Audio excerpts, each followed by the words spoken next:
जेजेमा लक्ष्मी पूजा रे एते नीति नियम किए प्रणयन करथिले आउ काहेकि करिथिले? एही सबु नीति नियम परम भक्त बलराम दास प्रणयन करथिले। किंतु लक्ष्मी पुराण रचना करी मध्य माँ लक्ष्मींकर क्रोधरु बलराम बंची पारले नाही।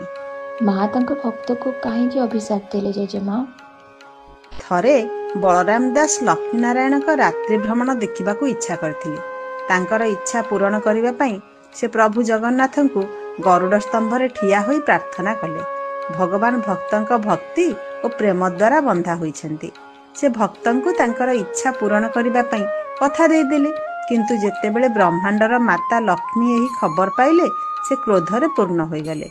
पुत्र भली भक्तंक दिव्य खेल देखिबा पई एही प्रकारर असंभव इच्छा जानिबा परे से अधैर्य होइगले।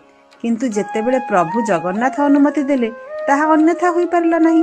तथापि लक्ष्मी स्वप्न बलराम दास को अभिशाप दे कहिले, बलराम तुमे मोर भक्त मोर संतान होई आमर दिव्य खेल देखिबा संभव कि? तुमे आम नाटक देखिबा पई एते कामुक जे तुमे चाहुच एहा देखिबाकू?